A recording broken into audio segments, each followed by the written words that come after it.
I don't need to introduce myself. So I'm going. So I wanted to tell you a little bit about this topic that I think it's interesting, namely the role of that the study of ODEs play in the analysis of PDEs, in particular as it relates to mathematical physics. So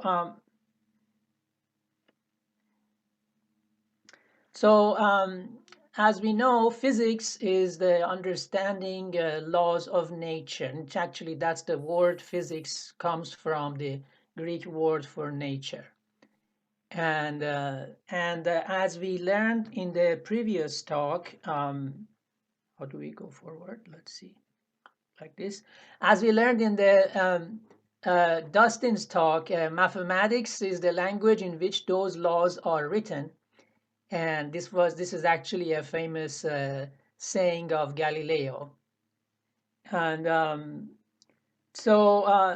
the fundamental laws of nature, as described by equations of mathematical physics, are often partial differential equations, meaning these are differential equations with more than one independent variable.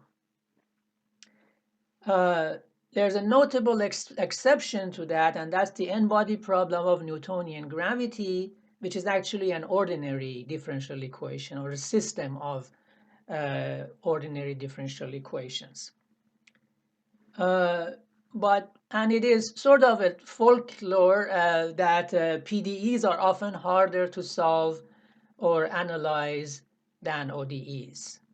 And so PDEs have a certain reputation for being more difficult.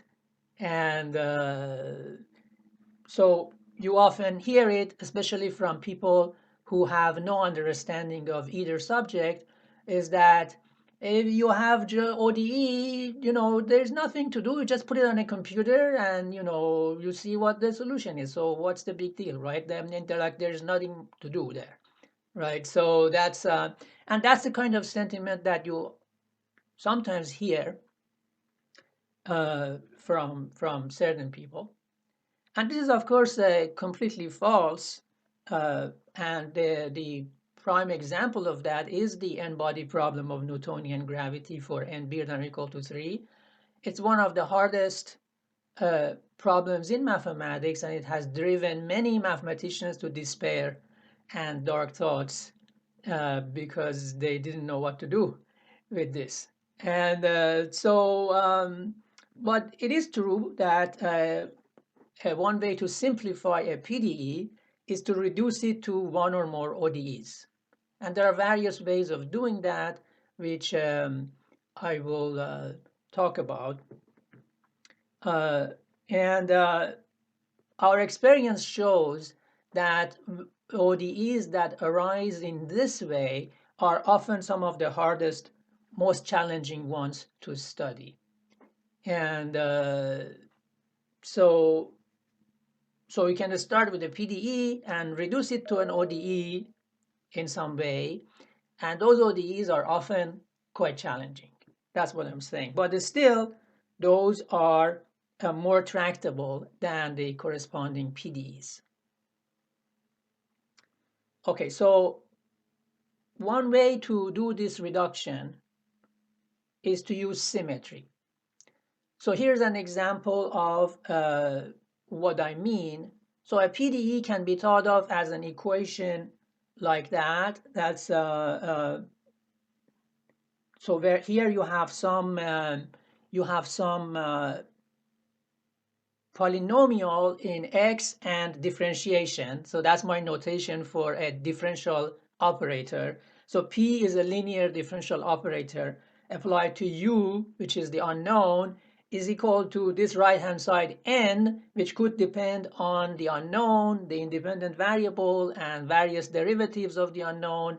And this is a nonlinear expression. So you have linear operator applied to the unknown function equals nonlinearity. This is the general form of a PDE. Of course, in this generality, you can say nothing about this. And oops, sorry, that's not what I meant. Where does this go away? Okay. So suppose U is a mapping between two spaces. So you have a space M and you have a space N, and U takes points in M to points in N. So M is the collection of independent variables and N is the collection of dependent variables. So, and suppose that on these two spaces you have symmetry groups acting. So what that means is that the points in M can be moved around using some group of transformations that we call G, and the points on N can be moved around within N using some transformation, some group of transformations that we call H. So G and H are abstract groups, and because they are groups, one can think about a homomorphism between them. There's of course always the trivial homomorphism that you can use where it maps everything in G just to the neutral identity element in H, and that's a perfectly good homomorphism for this purpose. Now we're going to look at some special category of maps that have the following property, that when you move a point in the domain under the action of one transformation, say little g, right? When you move it with respect to little g, then with respect to little g here, let me see, oh, here. Then the target point, the image of that point moves under an element rho of g. So this homomorphism goes from G to H, and when you go from little x to gx, then the target u of x goes to rho of g acting on u of x, like that. Suppose you can find such a map U. Of course, not every map U will be like that, but one could think of maps that do have this property. This property is called equivariance. Equivariance is the existence of such a, if such a map and such a homomorphism exists, we call that map equivariant. And what this gives us is it gives us a reduction. So we can reduce the number of independent variables to our problem if we have an equivariant map. So this is because we can look at the quotient. So you can look at your space M and you take the quotient with respect to that group of transformations. What this basically means that every point in Q represents a whole orbit of points in M. So you take one point in M, you look at everywhere that it goes under the action of G, and that whole orbit is represented by a single point in Q. So this will give you the definition of this quotient. This is going to be a different space, which obviously will be lower dimensional. So if the orbit of every point is one dimensional, then the dimension of the quotient will be one less, and so on. So if a map U is equivariant, then there would exist this map V, which is defined on the quotient that corresponds to U. So this is obvious. And this map V is our new unknown, and now is defined on a domain that's lower dimensional. So we have reduced the number of independent variables in this way. So now if we take the dimension, if we have so much symmetry that the dimension of this quotient is 1, then we just have one independent variable, and therefore we have an ODE. Are there any questions so far?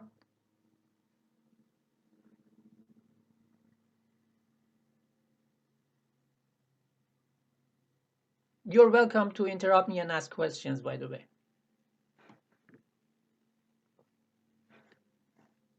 Okay, so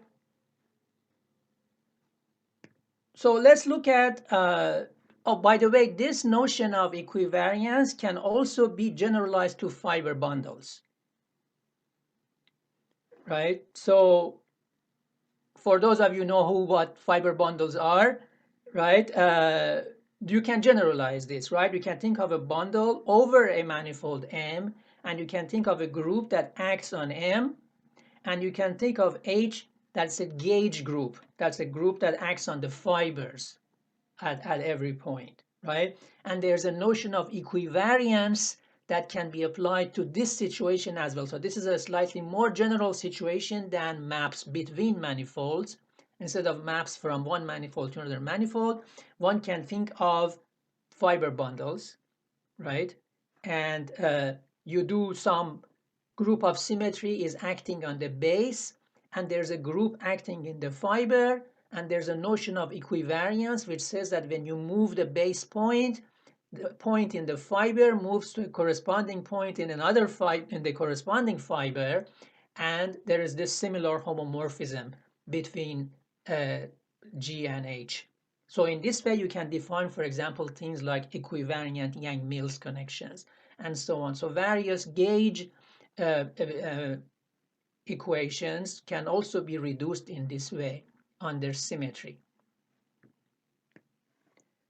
So let's look at some simple examples of this. The simplest example, which probably everybody is familiar with, is radial functions. So if you have a function defined on R3, on this three-dimensional space that takes its values in R, and if you look at a special case where the function depends only on the radial variable, mod x, right?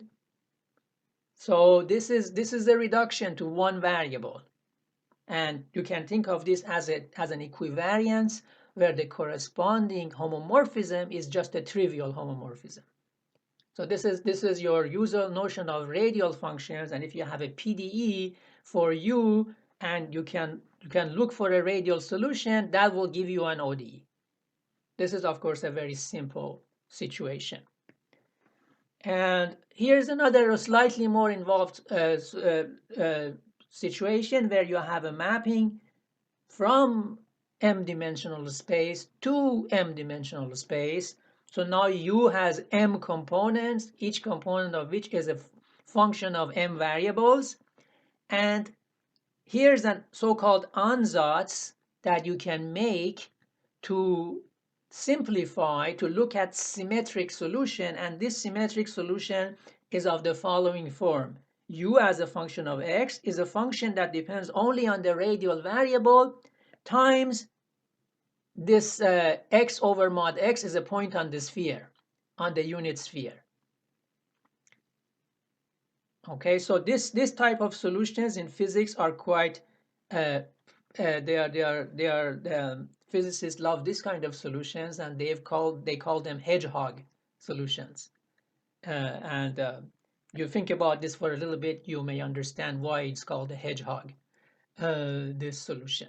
So again, the point is that we are reducing the study of a function of m variables to a function of a single variable, f, because now the only unknown here is f. So that will be an ODE once again. Okay? A third example, somewhat more involved, is when you have a function defined on Minkowski space. So R1 comma m represents the space, m-dimensional space with one time dimension included. So that's R1 comma m. So now this is a space time. And suppose that n is some kind of a target space, some manifold. So unknowns here will be functions of t and x, and we are looking at the specific solutions which are actually functions of x over t. So U as a function of t and x is just actually a function of x over t, right? So this means that it's a function that's going to be along rays in the emanating from the origin, right? It's going to have a constant value. So these functions are so-called self-similar. And if you have a function defined on Minkowski space and you assume that it is of this form, it is equivariant in this way, you get a function defined on the hyperbolic space, which takes one question, Shadi. Yeah. The n Is it a different n? Or No, the... sorry, it's the same n. I just Okay. screwed up with the font there. Okay. It's the same n, right? So And the h is different. this is the hyperbolic space. Hyperbolic. So the hyperboloid, the unit hyperboloid in Minkowski's space has the geometry of the hyperbolic space. Yeah. Inherits the geometry of hyperbolic space, like Yeah, the that Poincare makes half-plane sense. Yeah. from the Minkowski space, And you right? have So this is many like the properties of that. unit sphere in Minkowski space is this, Okay. right? So Thanks. right. So if you when you think about this, if a self-similar map, what this will give you, it will give you a function that that is going to be constant along rays, and therefore this function, thought of as a function defined on Minkowski space, is going to have a problem at the origin, because at the origin it wants to be multi-valued. So what this means is that if you have a PDE and you look for a self-similar solution for that PDE, if you succeed in finding a nice solution to that, this means that you have found a solution that forms a singularity.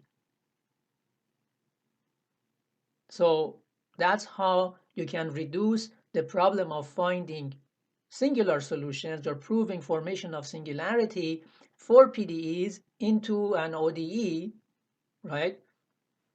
Because this x over t could be just one variable. So finally, I think I'm probably not doing it in the best way. Sorry about that. You can combine examples 2 and 3 and look at solutions that are both self-similar and equivariant, right? So consider a map defined on the Minkowski space that takes values in the sphere. And now you look at this very special ansatz, which says that this U is actually just, think of this, what you have here is, you look at this W, this maps a sphere to a sphere, an m-1 dimensional sphere into an n- dimensional sphere. So now here what you have is something it's a sine of f times this W, and then you have the last component here is cosine. So this whole thing is now lives in Sn, lives here, right? And then because if you square and add up, you're going to get 1. So this lives on this n-dimensional sphere, and yet the unknowns are now this function f and this function w. So instead of one unknown, you have two unknowns now. One is this little function f, which is a function of one variable only, and that's the one that we are interested in, times this function, which just maps the spheres to spheres. And in some particular examples that we shall see, the mappings of between, oops, sorry.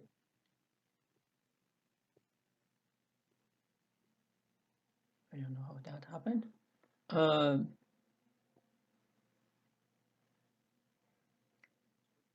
Sometimes these mappings between spheres are very rigid, so you can completely characterize what maps are allowed there. So then W becomes a known thing, and the only unknown becomes this function f of one variable. There again, you have your ODE and you're happy. So let me tell you a specific example of this that I have worked with in the past.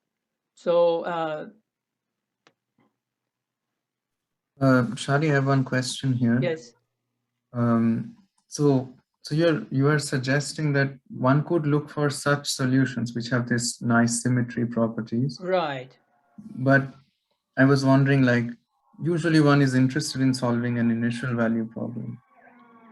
And it may well be that, like, if you have a linear equation, I guess these kind of symmetric solutions could give you a basis as one is used to, and then one is good to go. But if you have more complicated PDEs, do you think these help us At least in the question of solving an initial value problem. Oh yeah, definitely. This is, I Ah, was going okay. to show you that. What I am going to use Okay. this to Okay. study the Fine. initial value, and here's how it works it on. So Okay. so did you get this part when I said that if you have a solution of this kind, Yeah, that it it will be clearly goes singular up at at the origin? exactly. Well, don't put your data don't put your data excuse me.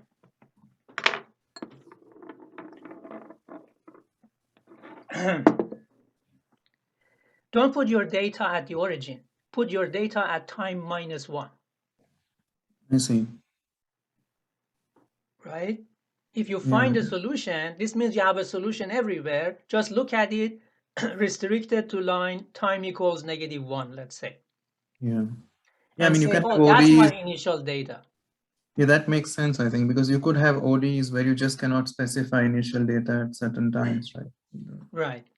So the ODEs, however, you will see. Let's look at this other example. Yes. So there is this thing called wave maps, which you may or may not have heard about. And the setup is as follows. You have two manifolds. One is the manifold M, which is Lorentzian. So it's like your space-time, right? Like the kind that is studied in general relativity. And the other one is the Riemannian manifold, regular Riemannian manifold with a positive definite metric on it, okay? So I want to look at maps that satisfy the following nasty looking PDE, right? So this U takes values in this N, and each component satisfies this kind of nonlinear wave equation. So this is here is the wave operator for that Lorentzian manifold. Every Lorentzian metric is going to give you such a wave operator. And then here's some nonlinearity, and the nonlinearity is quadratic in the gradient of the unknown, and the coefficients of the nonlinearity are the Christoffel symbols on the target. So gamma A, B, C are the Christoffel symbols of the target manifold. And if you don't know what that means, it doesn't matter. You just look at this equation and agree with me that this is a kind of a nasty nonlinear PDE where the nonlinearity is quadratic in the derivatives of the unknown, and the coefficients are these functions of the unknown. Okay. Here, by the way, I am using the Einstein summation convention. So all repeated indices are summed here. Anyhow, it's a long story why one would study such an equation. This equation has a long history.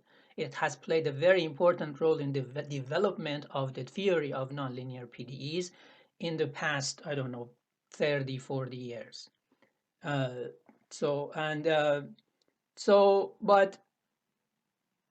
And for this kind of equation, it is known that the critical dimension to study this equation is m equals 2. M is the number of space dimensions on the Lorentzian manifolds. So if you are on two space one-time dimensional space-time, then the question of global existence and of smooth solutions, it's very difficult. If you go below, if you go to one dimension, this question is rather easy to handle. It's relatively easy to show that in one space, one time dimensions, there are no problems about existence of solutions to this equation, more or less. And on the other side, the reason this is called critical is that if you go above 2 dimensions, if you go to 3 space dimensions, then there is no reason to believe that there will be global solutions to this. Then it becomes kind of easy to show some specific examples where singularities arise from smooth initial data. So that's the concept of criticality, right? So in one dimension, there is no problem, and in 3 dimensions or higher, we don't expect there to be global solutions, which means that in 3 and higher dimensions, we could be looking for solutions that form singularities. And therefore, if we have a mechanism like the self-similar mechanism, for development of singularities, we could just look for those kind of solutions, right? So this is actually what I did together with my former advisor Shata and Kaznav. We showed that equivariant self-similar wave maps from R1, M from the Minkowski space exist into rotationally symmetric targets. Okay, so this is an old result. And why was it important to be rotationally symmetric? Because we wanted to use symmetry to reduce the problem to an ordinary differential equation. So rotationally symmetric, by the way, means that the metric of the target, this is the metric of the target, can be written in the following way, where you just have some kind of polar coordinates on the target. So you have this variable f, which is the polar angle, and then this gamma is the standard metric of a sphere of one dimension less. So you can think of your rotationally symmetric target as a warped product of a sphere with a line.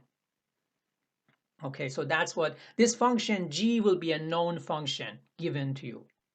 Okay, so and the problem is to find this function f as a function of the only remaining variable in the problem, because now you both have equivariant and self-similar. So this is down to one variable, and that variable here is called r.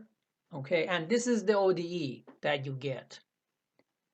And we look at that. Okay, yeah, it is a second order non-linear, non-autonomous ordinary differential equation, and it's got some issues, as you can see. So you see that here is 1 minus r squared times r squared in the denominator. So obviously r0, r1, r minus 1, these are all problematic for this ODE. And also you have this nasty thing, which also can blow up, and this gets multiplied by a derivative of f. So a priori, it's not clear that there will be any even one-time differentiable solutions to this equation, let alone twice differentiable, so that a solution of this thing would make sense as a classical solution of this ODE. Certain things have to cancel each other. You can hope that the singularity on this side will cancel the singularity on this side and allow f double prime to exist. Okay, so this is what you find out, right? So this is a nonlinear, non-autonomous ODE with singular points, and the solutions can fail to be even C1 at R1 and can fail to even be once differentiable. Going back to the question that Siddhant asked, how can you use this to get something about the formation of singularities for the initial value problem? And my response was, well, we know this blows up at zero, at time 0. I'm going to put my initial value at time -1. And now it's going to evolve and then have a singularity, right? But this is only the right thing to do if what you start with is a smooth. If you start with something that's already singular, then you're cheating. This is not a formation of singularity. So it's very important that for this ODE needs to have a smooth solutions. If the solution to this ODE is not a smooth, then you cannot use this to show existence, formation of singularity for the original PDE. Is this point clear? Yeah, it sounds reasonable to me. So that's actually why these kind of problems are difficult. So Shadi, can I ask a question? Mm-hmm. So so you're trying to show the singularity at the origin of some like Minkowski spacetime, right? And so then you're starting with initial data at t equals -1. Right. And you want to evolve that so that you get the singularity at the origin. Right. But I'm a little confused because the singularity at the origin, like you said, it was coming from all of the rays that were coming down to the origin. So right. It's just it's just me that the reason why that was singular was because of the rays, but then you're trying to put data like below it. I guess, are you trying to put data at t equals -1 to get precisely the same solution as like the, the v of x divided by t? Right. So first of all, let's look at the solution. Suppose I have such a solution that that is constant along rays. Okay. If I have this solution everywhere, I can restrict it to t equals -1. Right. Then I'll just give me a function of a space there, right? Yeah. And suppose that function is a smooth.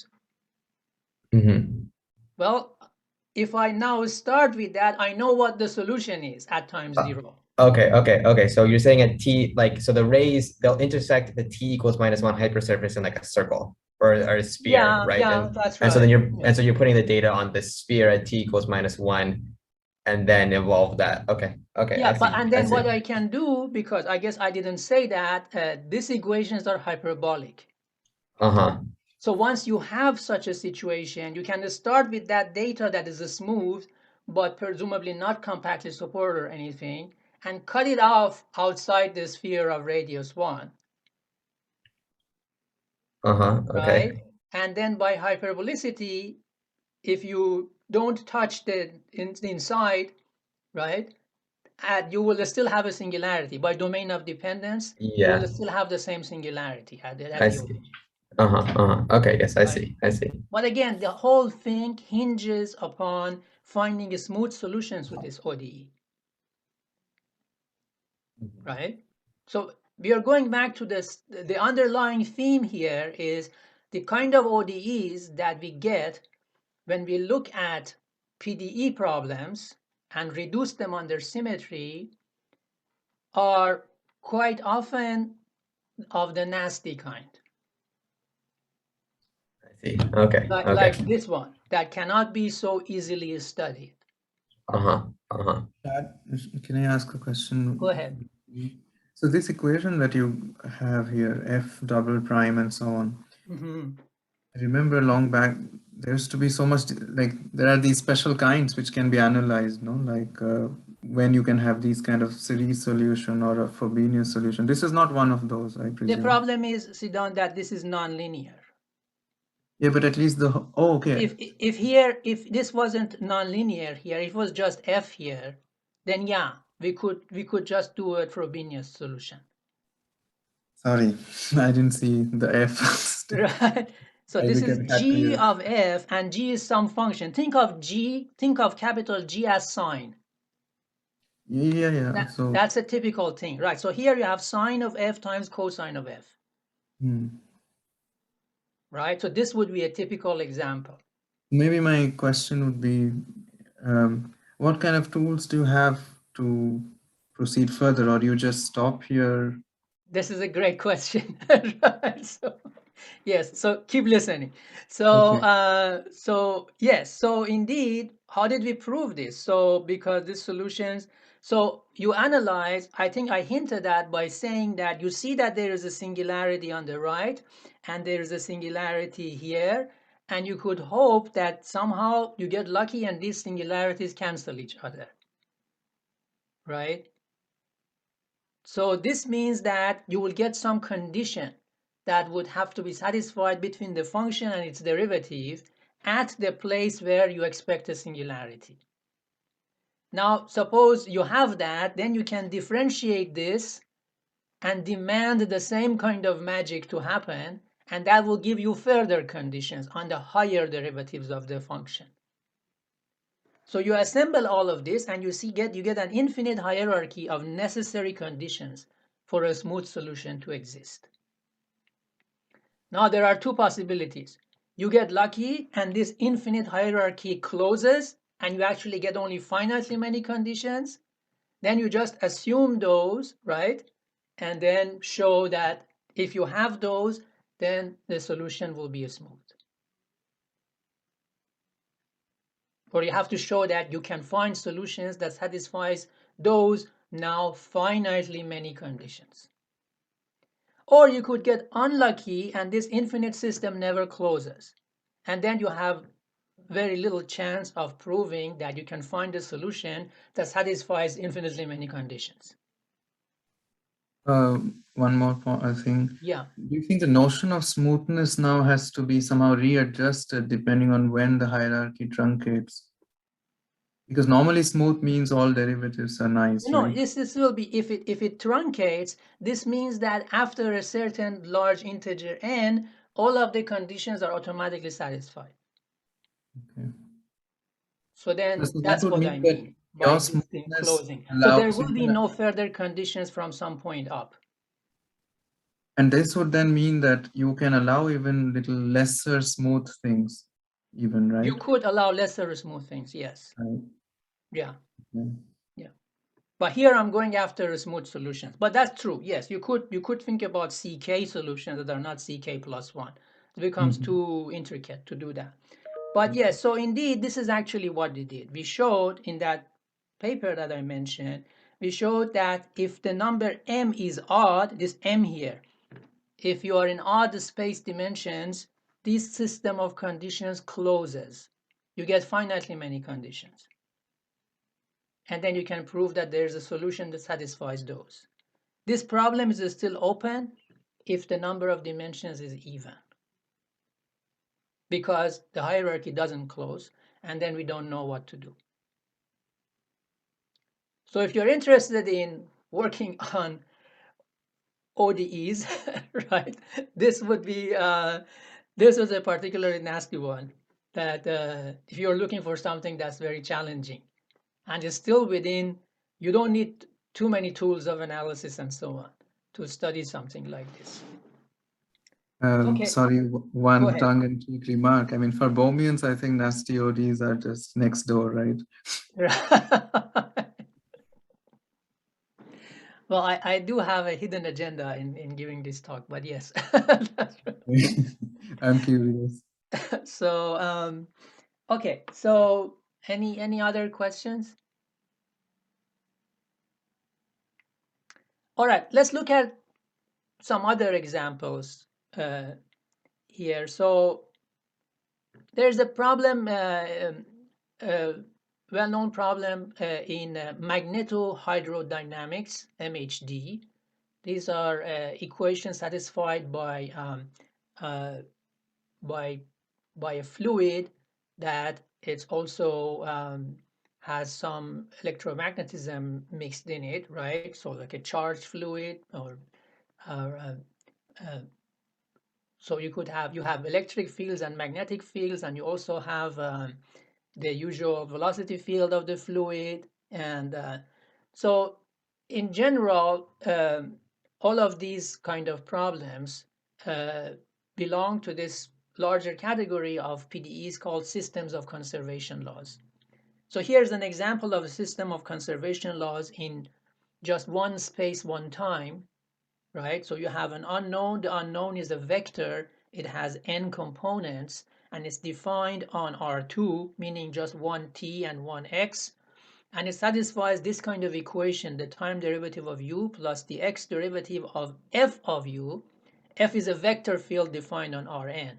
So f takes in n things and gives you n things, so that this equation makes sense. Equals 0. So this is a general form of a system of conservation laws.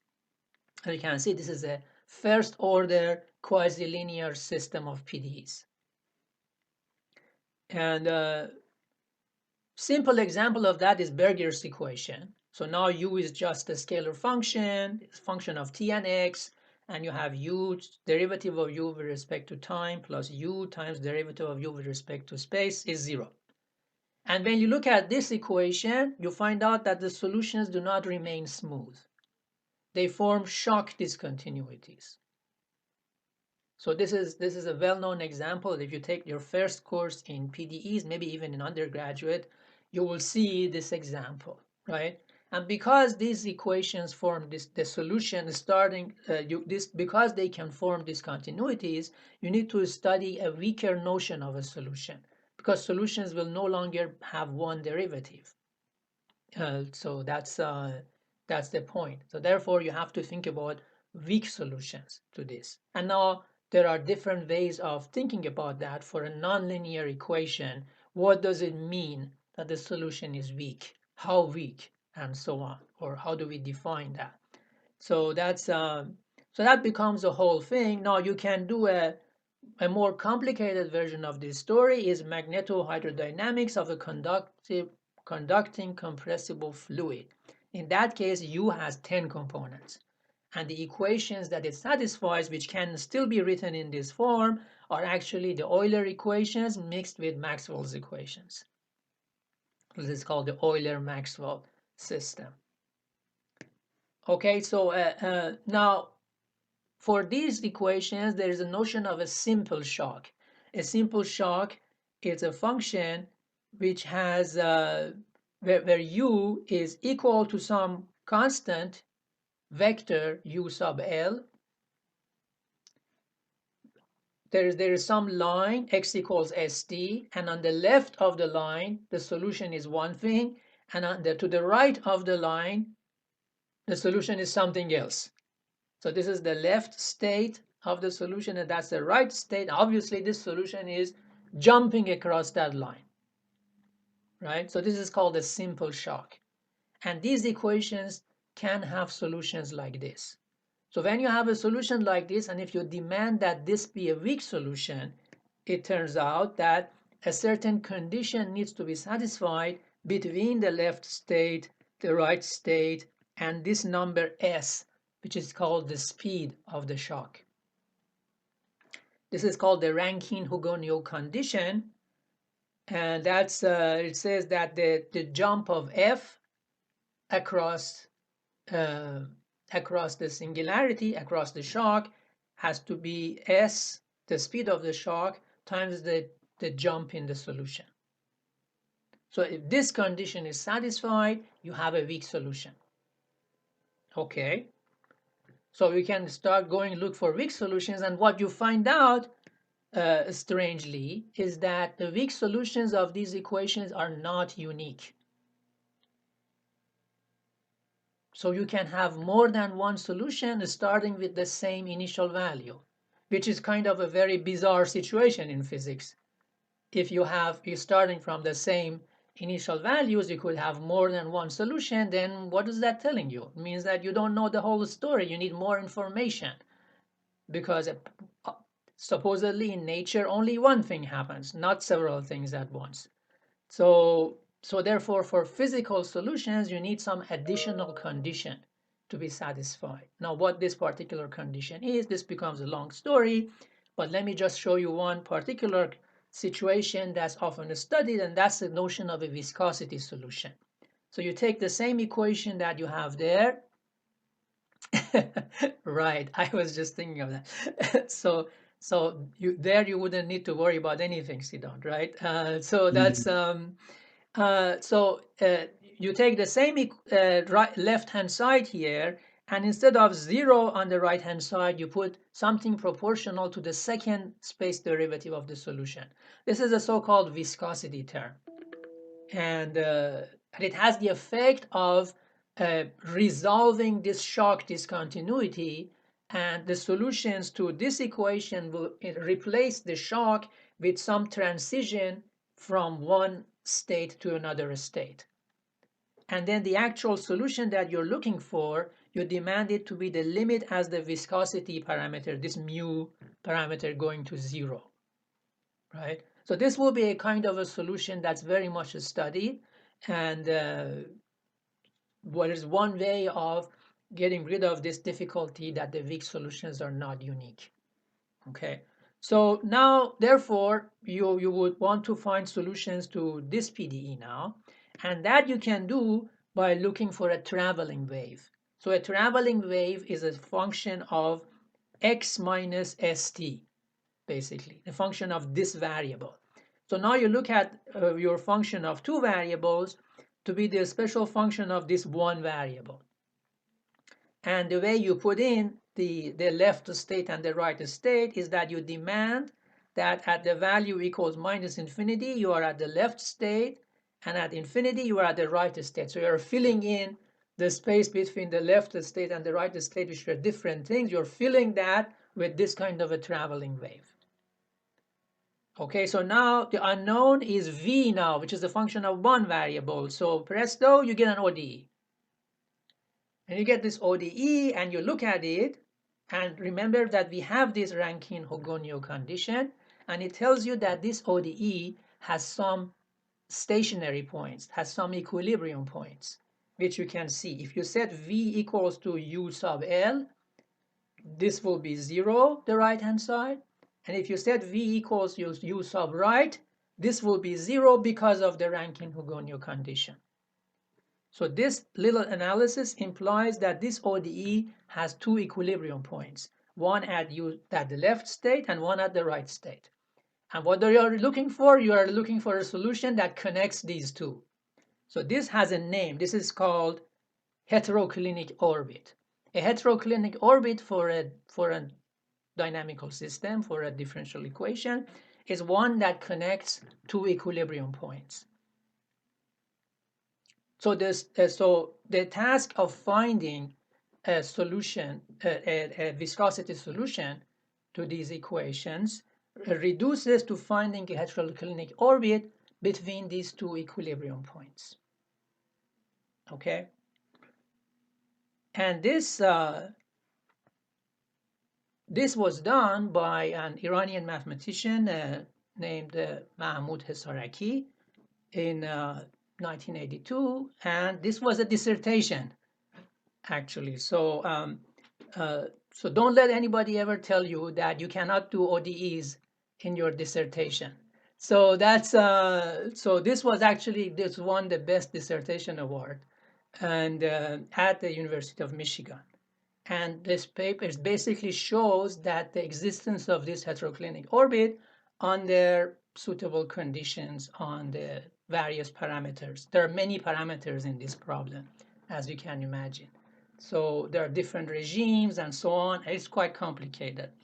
So that's an example of how the study of dynamical systems theory, a study of heteroclinic orbits or homoclinic orbits for a dynamical system, can give you very useful information about the PDE that you're studying.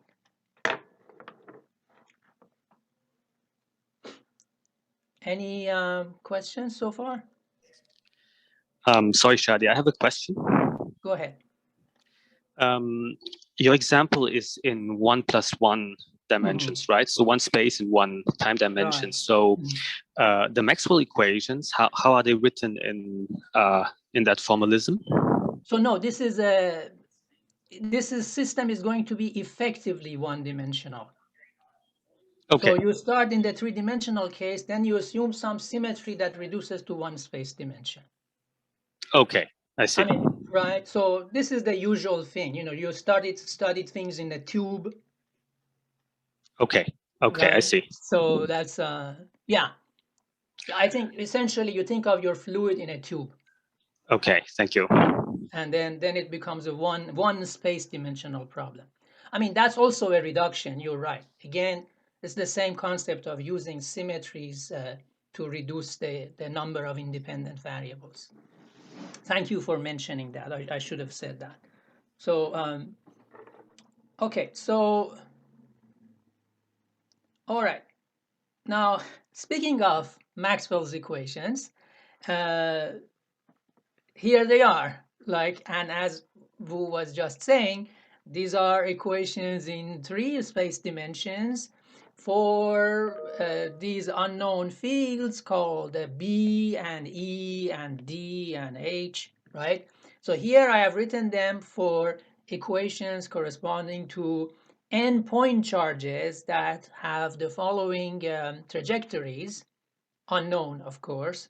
So there are unknowns in this problem. All the fields are unknown and the locations of the charges are unknown. And all we know is what are the actual charge of each of these points, right? And well, of course, we need to know. So the charges create the fields, and then using these equations, but then the field acts on the charges and moves them around, and here's the equation for that. You need Newton's equation plus the Lorentz force at the charges, and this is the expression for the Lorentz force. And now this is still too many unknowns because you have all these fields, and you need to close these equations by relating two of these fields to the other two. And this is a kind of a constitutive equation that you need to assume in order to close this system. And of course, you have different choices for how you relate which two to which two and so on. Maxwell made a choice. Maxwell's choice, which is called Maxwell's vacuum law, is that you just take D to be simply E and H to be B. Very simple. So this is the simplest choice that you can make, and it has the advantage of making the equations linear. So now you have a linear system of equations because there is identity here, and as you can see, these equations are manifestly linear together with this assumption. So of course, this is a big pro. It makes life much easier. You have superposition and so on. So if you solve the problem for 1 point charge, you don't need to go ahead Shadi, and just redo the whole thing for 2 point charges and so one on. question. Go ahead. The left-hand side's equations are obviously linear, but you probably mean also the right ones, the right-hand side ones No, also I become. meant, sorry, just the field equations are linear given the charges. Also the right-hand side ones. Well, the right-hand side ones They're are what you inhomogeneous. need. What you need to know, you need to see the equations for Q, Right. which I haven't written here. Okay. The equation for Q is not necessarily linear. It's not linear, as you can see, Right. because this will be the acceleration would equal to this. Okay. Right. But anyhow, there is another problem. So that this Lorentz force is undefined where the charges are, and you can see this very easily. If you have Maxwell's thing, then because the divergence of D is a delta function, D is going to be undefined where the charge is. And if D is the same as E, right, this means that E is undefined. But now you're saying the force equals is related to the electric field at where the charge is. So of course, that's not going to work. So that's going to be problematic, right? And the dynamics of point charges, just if you just use it in this way, this is ill-defined, and now you have to do all kinds of twists and turns to get yourself out of this. And to cure this, one way to cure this is to say that, well, screw this Maxwell law. Let's find a different law that does a better job than that. And people did think about that. Born-Infeld did that famously in the 30s, and Bob Lande, Thomas, and Podolsky did that in the 40s. And each one of these proposals, it's a different way of relating, say, D and H to E and B. And each one has its own difficulties. So none of them is as simple as this thing. But the idea is to define it in such a way that these joint equations become sensible, right? So now it is known that the electromagnetic field has both momentum and energy, and these are given by a quantity with two indices called the energy momentum density tensor, right? So this T mu nu, and here's an example of that for Maxwell law on Minkowski space. This is the energy density is given by this expression. Sorry, there are parentheses missing here. And the momentum density is given by this expression. And the reason I'm mentioning that is I want to bring in gravity, and I want to say what happens if we have such a situation, and in addition to the study of electromagnetism, we also want to understand the effect that gravity has on this. And of course, by gravity here, I mean relativistic gravity, so Einstein's equations. So here's the next example that I have, that you have Einstein's equations, which are these equations here. This is the T here that I was talking about. That's that energy tensor, shows up on the right-hand side of Einstein's equations. Kappa is a coupling constant. What appears on the left-hand side of Einstein's equation is a completely geometric quantity. So here are Einstein's equations describe the equality of two tensors. This is a tensor on the left-hand side. It's called the Einstein tensor. It's purely geometric in nature, and it's related to the curvature of the manifold. And the thing on the right-hand side is the field, is the energy tensor of the field that's exists in that space-time. So these are the equations, and of course there are many unknowns here, including the manifold. The space-time itself is unknown. The metric on it is this G that shows up here, is obviously unknown, and then the electric and magnetic field are also unknown, right? So everything is unknown, and you have all these equations, and finding a solution to this is finding a space-time that also has electromagnetic fields defined on it. So this is of course very complicated, and once one wonders if one can reduce that under symmetry, and is it conceivable that we reduce that to ODEs, let's say, and what happens if we do that? So and yes, you can reduce. The same concept exists. The right thing to think about here are killing fields. These are generators of continuous isometry for your manifold. So, so the definition of the killing field is a metric that the Lie derivative of the metric in the direction of that vector field is 0. What that means is if you have a vector field, it generates a flow on your manifold, and if you move the metric using that flow, the metric doesn't change. That's basically what this means. And if you have a killing field like that, it generates a group of isometries, and that group of isometries we called capital G sub k.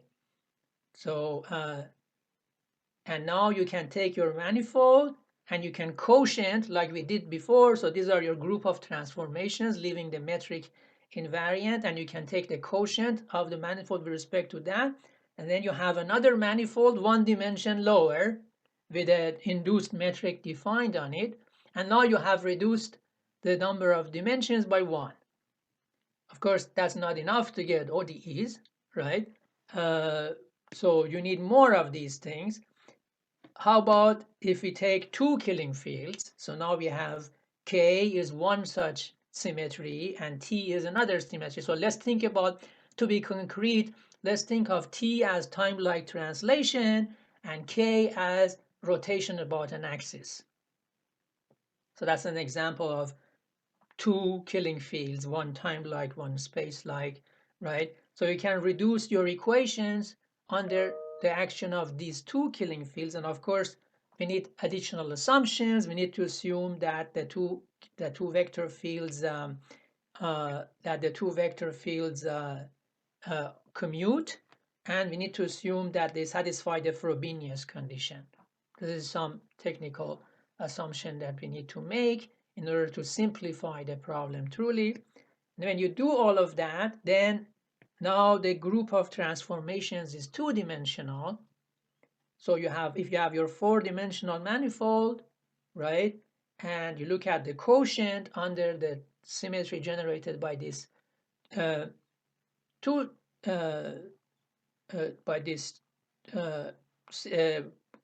killing fields, you get a two-dimensional submanifold, or a codimension 2 submanifold of your manifold M. Now you can do even more, right? Assume, say,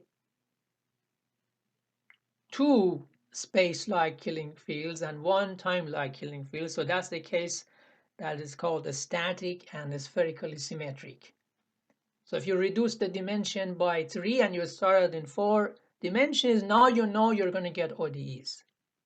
So you can get your Einstein's equations to become a system of rather nasty looking ODEs. And this is what you get, in fact, if you take Einstein coupled to Maxwell's equations with the BLTP that I talked about, vacuum law, before, you get this system of ODEs for the unknowns psi, zeta, and W. And as you can see, this is a fairly complicated system. There are some singularities. Everything is just a function of R. So yes, there's ODEs, and yes, it is kind of nasty. And this is what Eric Amorim in his PhD dissertation proved, that there exists heteroclinic orbit connecting the equilibrium point at r equals 0 to the equilibrium point at r equals infinity for this 4-dimensional dynamical system.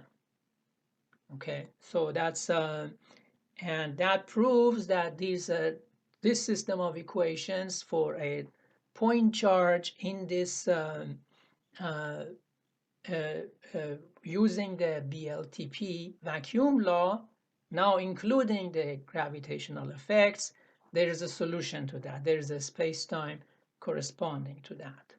Okay. But Shadi, you have more than 2 killing fields now, so Yes, because yes, even more than 2. So here you're going to have, because you have a spherical symmetry, you have 2 space-like killing fields independent, and then you have 1 time-like killing field. So you have 3 of them. Yeah. No, I mean, of course you know that, but it's not written on the slide, so it gave maybe the wrong impression that you have a codimension 2 submanifold, and then. Right. So of course you said spherical symmetry, another bullet point. Right. I need to add one more thing here. Thank you for letting me know. All right. Well, I think I'm going to stop here. I have more examples, but I'm out of time. So just to conclude that there are very interesting problems in ordinary differential equations that one can arrive at by starting with a partial differential equation and looking at solutions that have some special symmetries. And these equations that we arrive at are often give us quite challenging problems to study, and yet their study is quite worthwhile because they give us a lot of information about the partial differential equation that we started with. So let me end here and see if there are any questions.